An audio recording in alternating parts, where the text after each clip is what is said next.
नमस्कार, उजागर हिंदी न्यूज में आप सभी का हार्दिक स्वागत है। लीजिए प्रस्तुत है एक और नई खबर के साथ।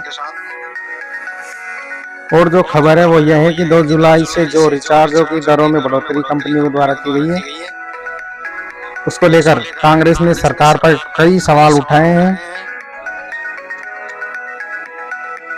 नेताजी को सुविधा यदि चाहिए तो उसमें जनता का पैसा खर्च क्यों, और यदि आम आदमी इस सुविधा को लेना चाहे तो 10 साल में 20 गुना महंगाई क्यों? आखिर सरकार का इस पर नियंत्रण क्यों नहीं? लीजिए दिखाते हैं आपको एक रिपोर्ट। जनता की जेब पर प्राइवेट कंपनियों द्वारा डाका। आखिर दिमाग में कई तरह के सवाल उत्पन्न होते हैं।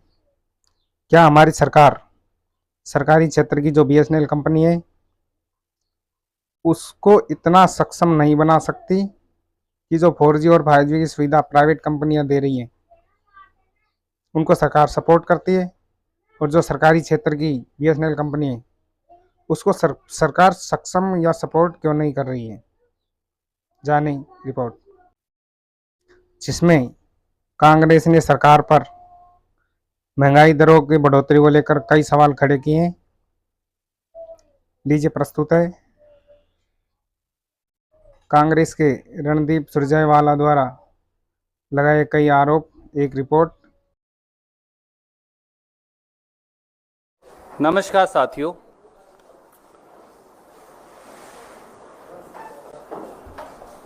तीन जुलाई 2024 से इस देश में सेल फोन की जो आपके दर्शक पाठक सब इस्तेमाल करते हैं उनकी दरें बढ़ा दी गई तीनों प्राइवेट सेल फोन कंपनियों के द्वारा।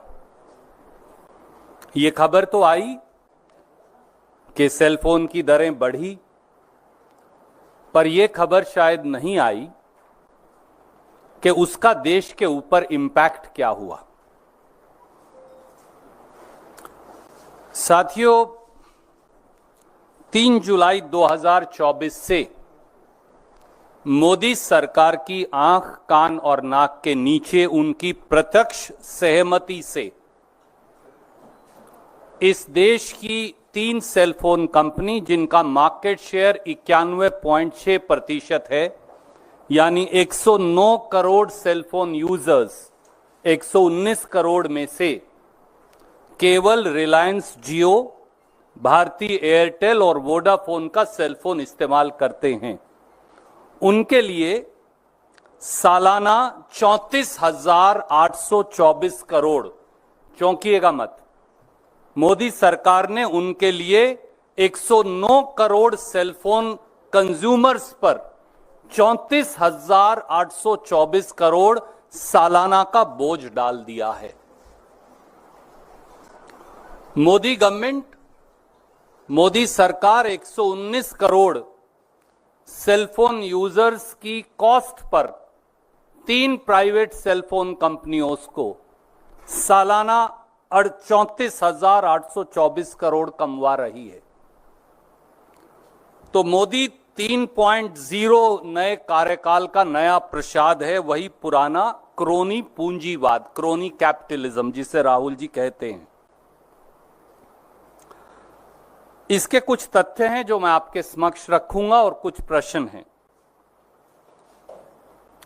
सेलफोन मार्केट जो है इंडिया में वो ओलिगोपोली है, यानी केवल 3 सेलफोन ऑपरेटर्स हैं।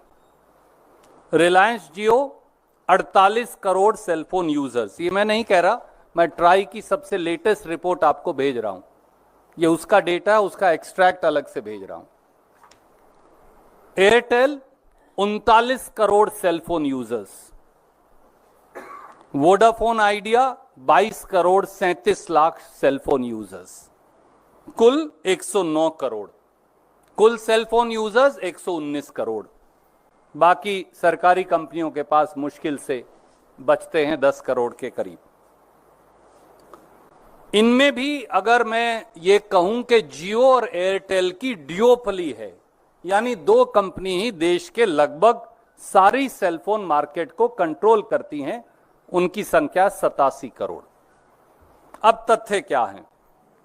ट्राई ने 23 अप्रैल 2024 को यह रिपोर्ट जारी की है। इसमें 31 दिसंबर 2023 तक का लेटेस्ट डेटा अवेलेबल है।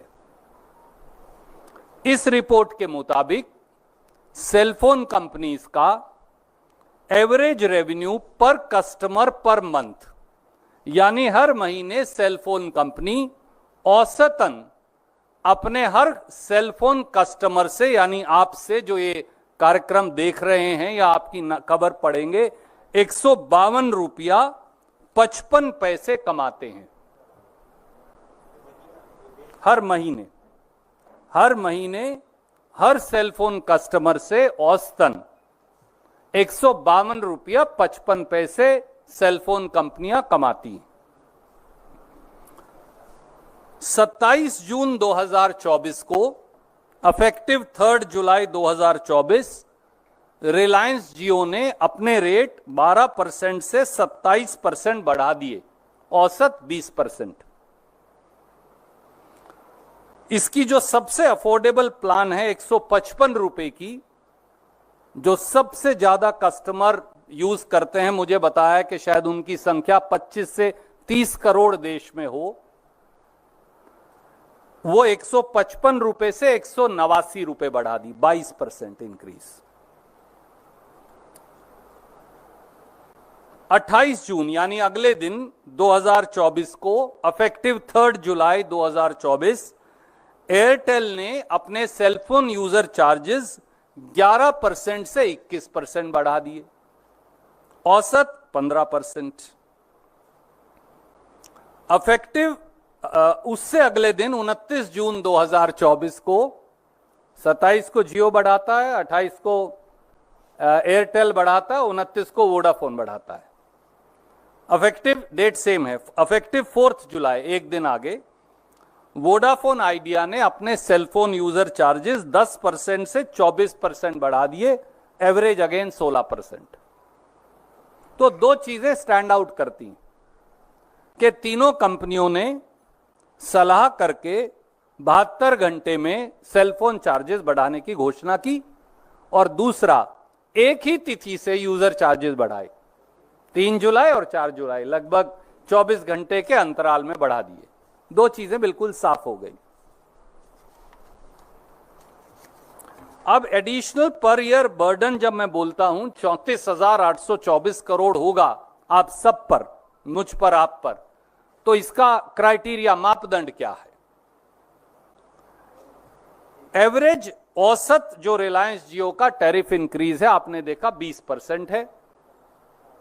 मासिक औसतन आय उनको 152 रुपया 55 पैसे है। ये मैं नहीं कह रहा, ये ट्राई ने अपनी रिपोर्ट में लिखित में दिया है, मैं एक्सट्रैक्ट भेज रहा हूं।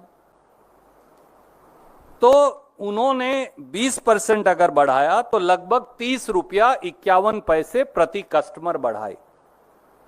48 करोड़ कस्टमर्स हैं, तो अगर मैं कम से कम औसतन भी ले लूं, वो भी ना लूं जो प्लान में 22% बढ़ाए हैं, आप औसत भी ले लें, तो 1464 करोड़ रुपया अतिरिक्त बोझ जियो के कस्टमर्स पर है, यानी 17,568 करोड़ सालाना।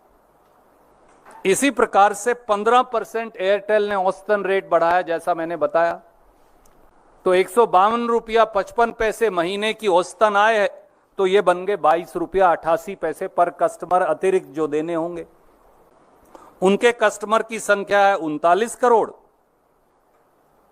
39 करोड़ से गुना करिए, बन गए 892 करोड़, सालाना बन गए 10,704 crore.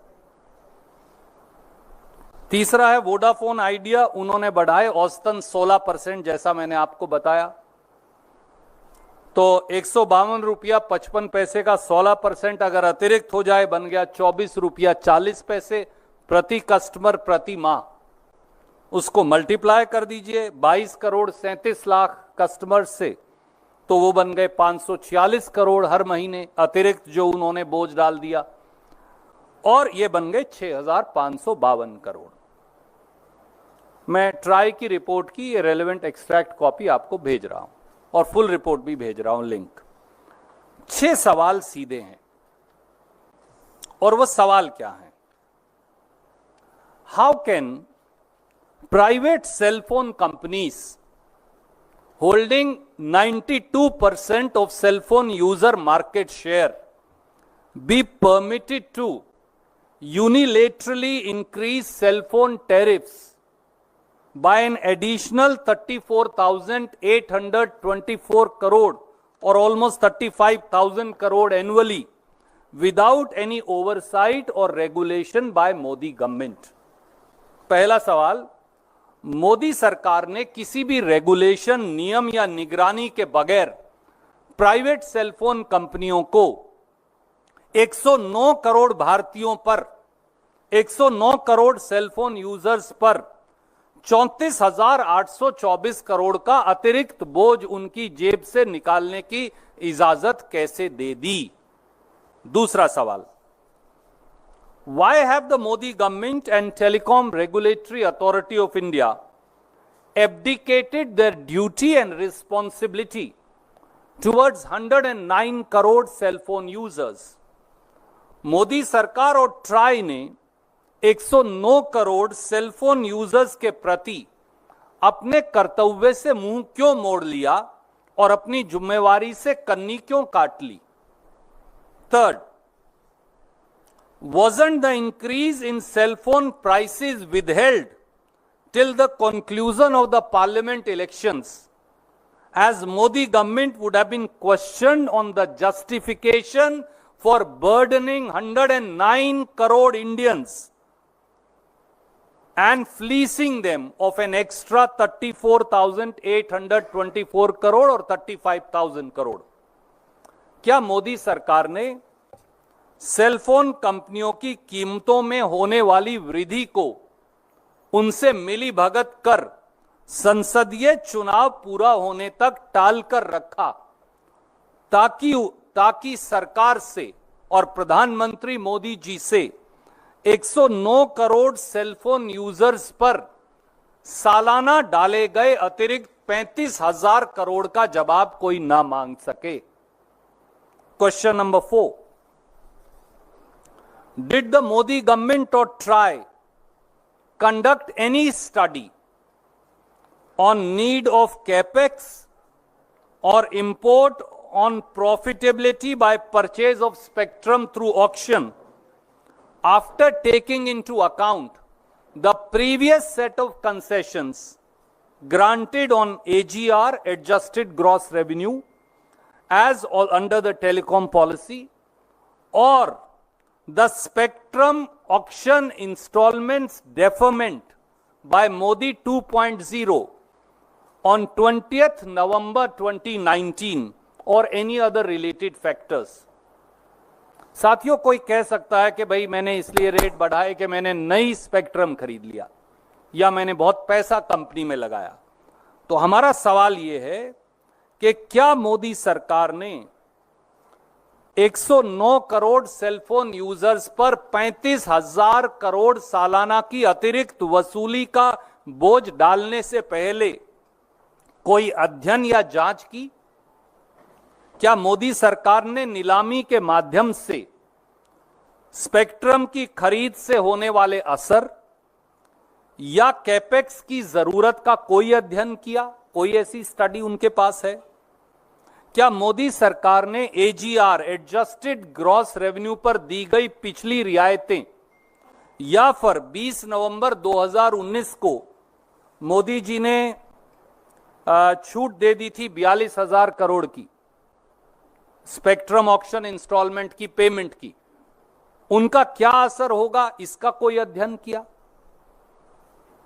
Question number 4, how can all private sale phone companies increase their tariffs between 15% to 20%?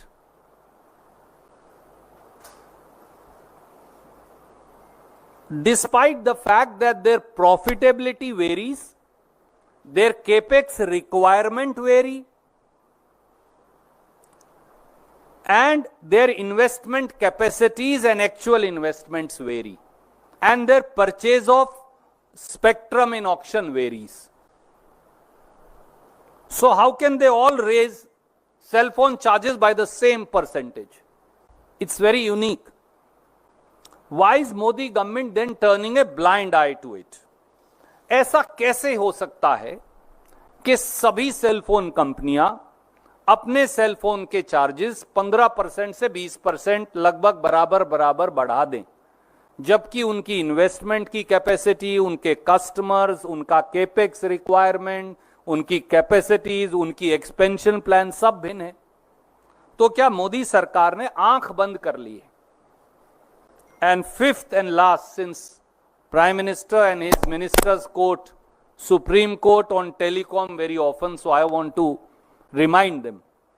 Isn't it correct that the Supreme Court of India in Delhi Science Forum versus Union of India said, and I quote the Supreme Court, the central government and the telecom regulatory authority have not to behave like sleeping trustees, but have to function as active trustees for public good.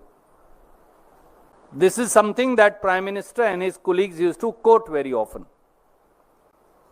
क्या यह सच नहीं कि भारत की supreme court ने Delhi science forum versus union of India में साफ कहा कि केंद्र सरकार और टेलीकॉम रेगुलेटरी अथॉरिटी को निष्क्रिय ट्रस्टी की तरह व्यवहार नहीं करना चाहिए, बल्कि जनता के जन कल्याण के लिए सक्रिय ट्रस्टी के रूप में काम करना होगा?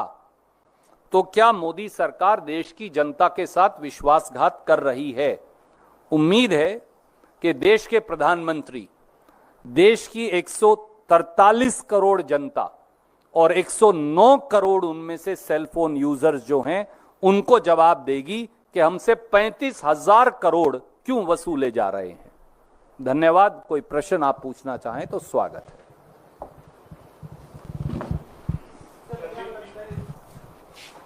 क्या लगता है टेलीकॉम कंपनी और मोदी सरकार के बीच कोई फिक्स्ड मैच है? सवाल सही है, जवाब मोदी जी को देना होगा। मेरा सवाल केवल एक भारतीय के तौर पर इतना है, 109 करोड़ भारतीय सेलफोन यूजर्स पर, जिसमें रेडी वाला भी है, पटड़ी वाला भी है, पत्रकार भी है, मजदूर भी है, गृहिणी भी है, छात्र भी है, युवा भी है, किसान भी है, गरीब भी है, दलित भी है, पिछड़ा भी है, उन पर 35,000 करोड़ का भार क्यों डाल दिया गया? यह मैं नहीं कह रहा, उनकी रिपोर्ट है। मैंने तो सिर्फ गुणा करके बताया है, कुछ नया नहीं है इसमें। मैंने सिर्फ गुणा करके टोटल सेलफोन यूजर्स का बताया। 35,000 करोड़ की वसूली कर लेंगे आप 109 करोड़ लोगों से? उसका आधार क्या है? मापदंड क्या है? सरकार नाम की कोई चिड़िया इस देश में है या नहीं है, या कंपनियों की मनमानी चलेगी? सवाल इतना है सर। कंपनी टैरिफ की दरें बढ़ा ली हैं, जनता की उम्मीद अब सिर्फ जो है सरकार या ट्राई पर होती है, लेकिन ट्राई और सरकार दोनों ने कहा है कि ऐसा मामला इतना गंभीर नहीं कि हम इसमें हस्तक्षेप करें। जो कंपनियां रेट बढ़ाती बढ़ने दीजिए। उन्होंने कहा हम गुणवत्ता पर जोर देते हैं, टैरिफ आने से गुणवत्ता बढ़ेगी।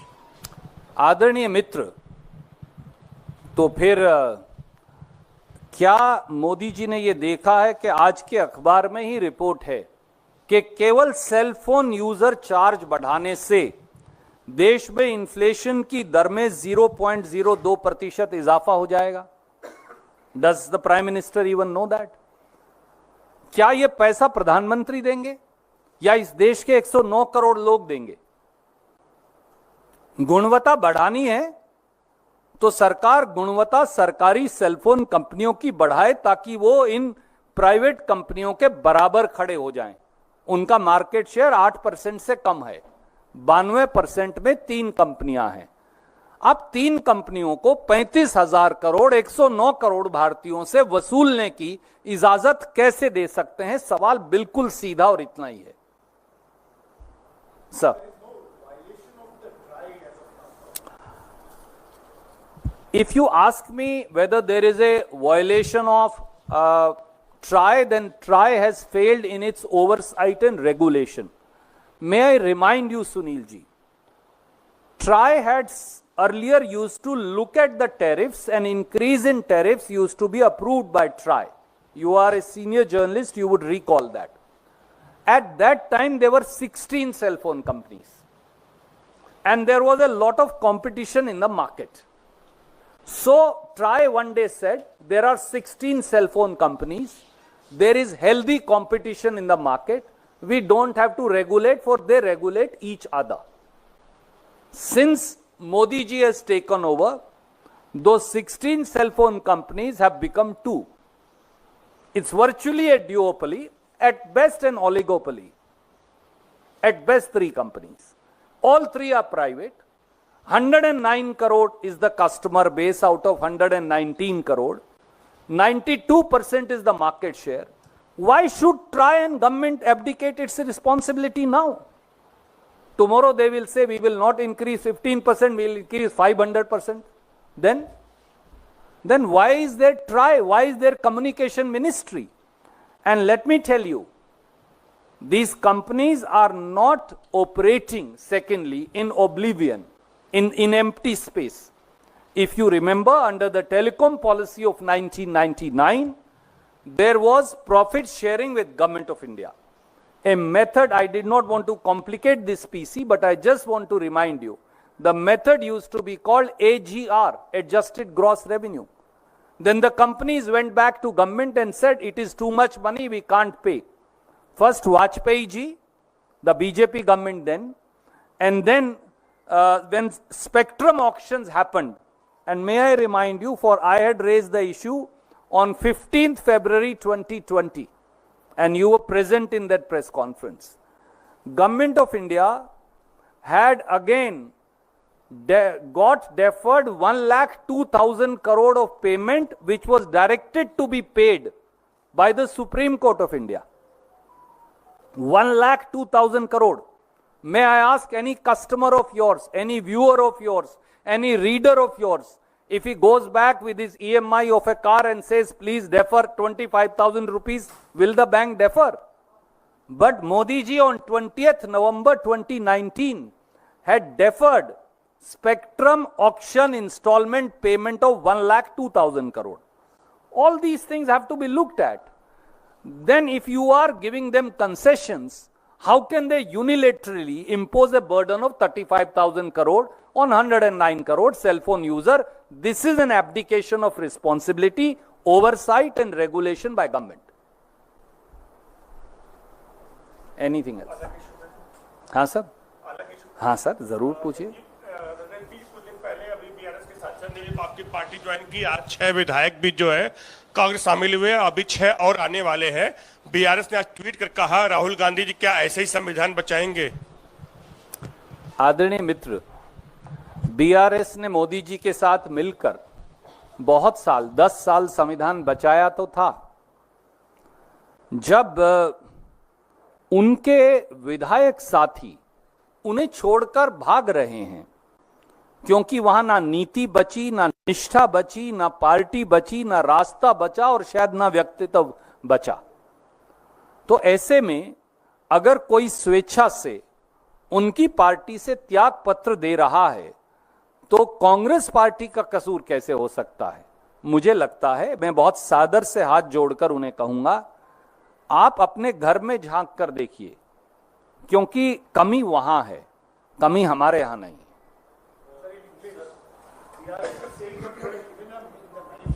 Categorically, that you will not, if you come to power, you will immediately bring in the 10th schedule to disqualification if anybody switches parties. Why double standards now that what is happening in Telangana? My dear friend, there are no double standards. BRS trampled the constitution and its ethos in the state and at the center in cahoots with the Bharatiya Janata Party for a decade. Finally, they got caught in various controversies.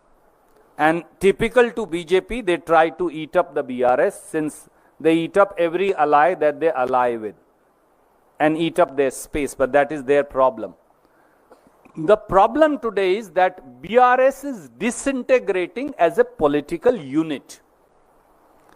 And because it neither has ideology nor also has lost a path based on which once the state of Telangana was carved out by the Congress party on the initiative of Srimati Sonia Gandhi and Dr. Manmohan Singh. Having lost the path, the party is disintegrating. I think the problem for BRS and its chief, I will tell him with folded hands and with due respect, please look within. The problem lies in you and your family. The family fiefdom that you ran, a corrupt and dictatorial fiefdom that you ran. And that's why that architecture is crumbling. It crumbled before the elections. It is crumbling post the election. So they are crumbling as a political unit. So don't blame us. Look within. Sir दो सवाल है, एक राजनीतिक है और एक धार्मिक और सामाजिक। एक पहला सवाल है, हरियाणा में आने वाले महीनों में विधानसभा चुनाव होने और उसके कुछ महीनों के बाद दिल्ली में भी होगा। दोनों जगहों पे कोई गुंजाइश है कि कांग्रेस और आम आदमी पार्टी के बीच चुनावी गठबंधन होगा? पहला सवाल ये। और दूसरा सवाल ये है, पहले सवाल का जवाब दे। जी। आदरणीय मित्र, मेरी आपसे अनुरोध है, मुझे लगता है कि हमारे कम्युनिकेशन हेड जयराम रमेश जी ने इस पर एक वक्तव्य दिया है, उसमें मुझे कुछ और जोड़ना नहीं है।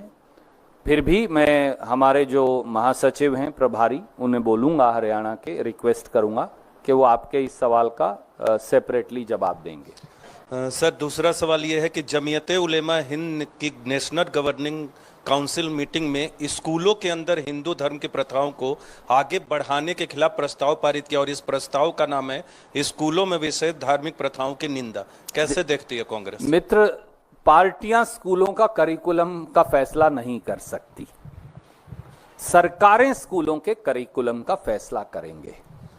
और जब देश का संविधान कहता है कि हम एक सेकुलर डेमोक्रेटिक रिपब्लिक हैं, तो हर सरकार की ये जिम्मेवारी है, समेत भारत सरकार के जो अपना कुंचित एजेंडा कई बार इंपोज करने की कोशिश करते हैं, कि वो संविधान के मुताबिक स्कूलों के करिकुलम का निर्धारण करें। सर, नीट एग्जामिनेशन को लेकर सड़क से संसद तक काफी हंगामा हुआ। इस बीच सरकार ने नीट पीजी 2024 एग्जामिनेशन की नई तारीख 11 अगस्त घोषित की है, जिसे 22 जून को स्थगित कर दिया गया था। देखिए, medical dental admissions overly delayed हैं, लाखों बच्चे सफर कर रहे हैं, लाखों पेरेंट्स परेशान हैं, करोड़ों लोग, 24 लाख बच्चे, और अगर एक परिवार में 4 सदस्य की मैं औसत भी गिनूं तो 1 करोड़ से ज्यादा लोग, 1.5 करोड़ 2 करोड़ लोग प्रभावित हैं। तो हमारी सरकार से ये जरूर प्रार्थना है कि अपनी इन्वेस्टिगेशन पारदर्शी तरीके से 15 दिन में जनता के पटल पर रख दीजिए, जो भी उसका नतीजा है। सब जानते हैं कि नीट में जो घपला घोटाला हुआ, उस पर 6 बार तो शिक्षा मंत्री ने अपने बयान बदले 10 दिन के अंदर। तो अब दोबारा फिर इस नीट की पीजी परीक्षा हो या मेन परीक्षा, इसको घपले घोटालों की भेंट मत चढ़ाइए, और जल्दी से जल्दी मेडिकल डेंटल जो परीक्षाएं हैं उनकी एडमिशन्स पूरी हो जाएं और बच्चे अपनी शिक्षा ग्रहण करें। हमारा केवल इतनी ही मांग है, और दोषियों को सजा मिले। 2 सवाल हैं। एक तो पहला ये कि गुजरात में 2017 में जब चुनाव हुए थे, आपने बतौर कम्युनिकेशन हेड और राहुल गांधी ने बतौर कांग्रेस नेता वहां पर डेरा डाल दिया था, और जो नतीजे आए थे कांटे की टक्कर हुई थी, किसी तरह से बीजेपी जीत गई थी। 2022 में कांग्रेस ने इतिहास का सबसे बुरा प्रदर्शन किया, और उसके बाद अब राहुल गांधी ने संसद में कहा है कि गुजरात हम जीतने जा रहे हैं, लिख कर ले लो, इंडिया गठबंधन जीतेगा। तो ये चुनौती किस आधार पर दे रहे हैं राहुल गांधी, क्योंकि सबसे खराब प्रदर्शन 2022 में रहा है। आदरणीय मित्र, गुजरात महात्मा गांधी की जन्मभूमि भी है, कर्म भूमि भी है। गुजरात सत्य और अहिंसा के आंदोलन की धरती है। गुजरात भारत की गंगा जमुनी तहजीब की धरती भी है। गुजरात में यह सच है कि एक वातावरण पैदा कर मौजूदा समय में भाजपा आपको शक्तिशाली नजर आती है संख्या बल के आधार पर यह संख्या बल जो है, ये एक राजनीतिक गुब्बार पैदा करके इकट्ठा किया गया है और आप जानते हैं कि देर सबेर वो धूल उतरती जरूर है और आसमान साफ होता अवश्य है। सत्य और अहिंसा के उस बापू के सिद्धांत के आधार पर राहुल गांधी जी ने ये वक्तव्य दिया है कि हम और कड़ी मेहनत करेंगे, एक एक गुजरात के हमारे भाई बहन का दिल जीतेंगे, वहां के एक एक व्यक्ति की समस्या को उजागर करेंगे और उसका दूरगामी हल निकालेंगे और उसके आधार पर कांग्रेस दोबारा अपना परचम गुजरात में लहरा पाएगी। दूसरा सवाल ये कि आप हरियाणा से आते हैं, हरियाणा हो गया, पश्चिमी उत्तर प्रदेश हो गया, इन राज्यों में सेना में जवान बहुत भर्ती होते हैं। अग्निवीर को लेकर के एक विवाद अभी भी थम नहीं रहा है कि 1 करोड़ रुपए राजनाथ सिंह और सेना ने अब लिख कर दिया कि दिए गए, राहुल गांधी ने कहा नहीं दिए गए, फिर कहा जा रहा है कि वो इंश्योरेंस का पैसा है। तो एक्चुअली कांग्रेस कहना क्या चाहती है, लोग ये कह रहे हैं। आदरणीय मित्र, देश का दुर्भाग्य है कि देश के रक्षा मंत्री ने देश को अग्निवीर की बात पर झूठ बोला, जिसकी सच्चाई राहुल गांधी जी ने बयां की। मैं एक चार्ट आपके लिए लाया हूं, मैं आपको भेजे देता हूं। इस चार्ट में मैंने अग्निवीर, प्री अग्निवीर और मेंबर्स ऑफ बीएसएफ, सीआरपीएफ, ताकि कोई शक ही ना रहे, ये चार्ट आपको मेरे सहयोगी संजीव सिंह जी भेज देंगे। अगर आप इस चार्ट को देखेंगे तो जो पहले 14 मद हैं उसमें अग्निवीर को कोई फायदा नहीं है। केवल 48 लाख रुपए के करीब की राशि इंश्योरेंस की मिलती है। अब मैं राजनाथ सिंह जी से पूछता हूं, फैक्ट्री वाला भी इंश्योरेंस करवाता है, दुकानदार भी अपने कर्मचारी की इंश्योरेंस करवाता है, तो इंश्योरेंस का पैसा अग्निवीर के मुआवजे में कैसे जोड़ेंगे? क्योंकि जो शब्द रक्षा मंत्री जी ने संसद में इस्तेमाल किया वो सब शब्द था मुआवजा, कोट अनकोट। क्या इंश्योरेंस का पैसा मुआवजा गिना जा सकता है? जो असली पैसा है वो तो 40 लाख रुपए से कम है, तो वो 1 करोड़ कैसे हो गया? और प्रांतीय सरकार ने अगर पैसा दे दिया तो वो आप मुआवजे में कैसे गिन लेंगे? तो इसलिए रक्षा मंत्रालय किसी अग्निवीर को जो वीर गति को प्राप्त हो कितना मुआवजा देगा, इसके लिए साफ रक्षा मंत्री को आकर बताना चाहिए, और नहीं तो इस चार्ट का जवाब दे दे। ये चार्ट मैं आपको भेज रहा हूं।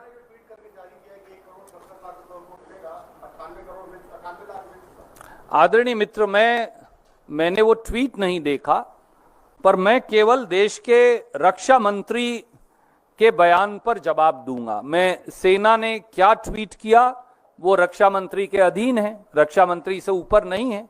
अगर रक्षा मंत्री ये कहते हैं कि मुआवजे में 1 करोड़ मिलेंगे तो रक्षा मंत्री झूठ बोलते हैं, क्योंकि इंश्योरेंस का पैसा आप मुआवजे में काउंट नहीं कर सकते। मैं आपको ये कह रहा हूं, आप पत्रकार हैं, पत्रकारों पर जो कानून लागू है उसमें भी आपके भी इंश्योरेंस होगी, तो वो इंश्योरेंस मुआवजा कैसे माना जा सकता है?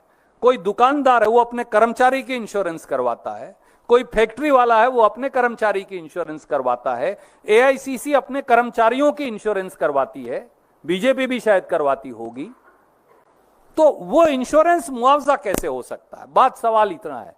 तो इसलिए बेवकूफ मत बनाएं। आप कहिए कि हमने गलती की, आज तक कम था, अब से 1 करोड़ करेंगे, हम उसका स्वागत करेंगे। राहुल गांधी जी सही कह रहे हैं। ये चार्ट मैं आपको भेजे दे रहा हूं।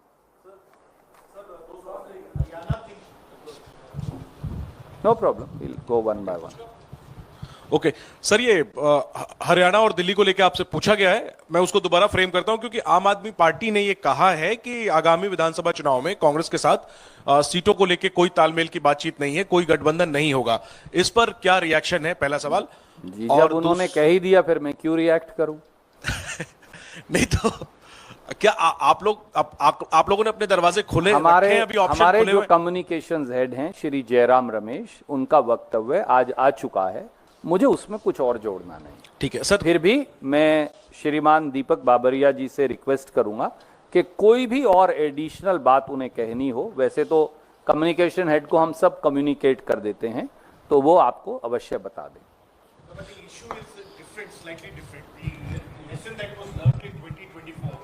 That wherever you had an alliance, things worked out better for the India alliance.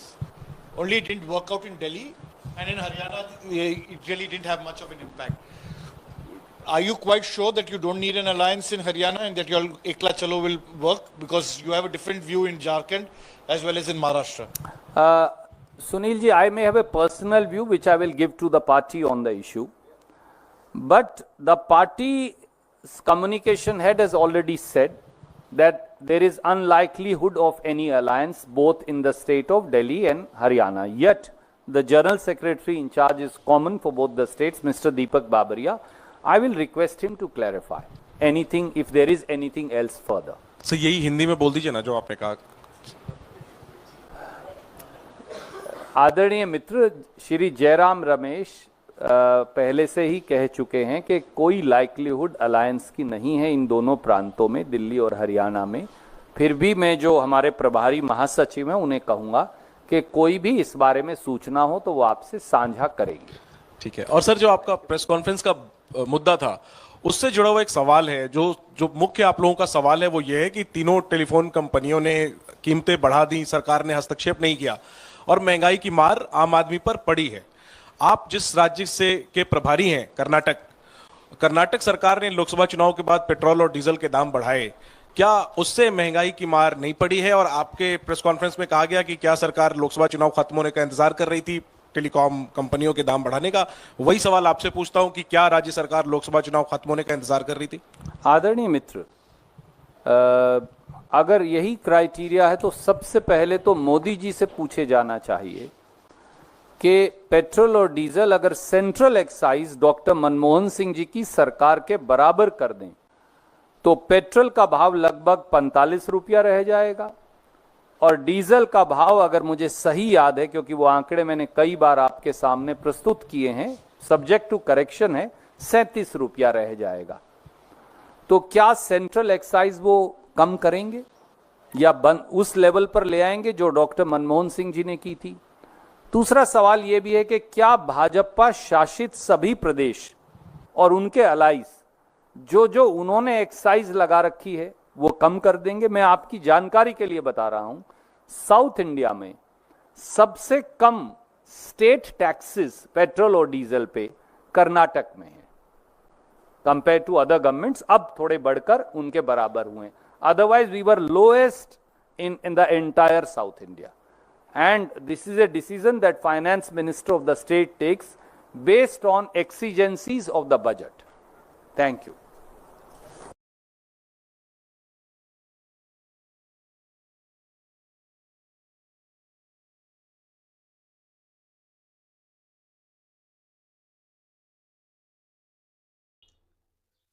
नमस्कार, फिर मिलते हैं नए वीडियो में नई खबर के साथ. यदि आपको हमारा ये वीडियो पसंद आया हो तो कृपया लाइक, शेयर और कमेंट ज़रूर करें और हमारे चैनल को सब्सक्राइब करना ना भूलें. कृपया आपसे निवेदन है, वीडियो को ज़्यादा से ज़्यादा शेयर करें और आपके इस चैनल को ज़्यादा से ज़्यादा सपोर्ट करें, ज़्यादा से ज़्यादा सब्सक्राइब करें.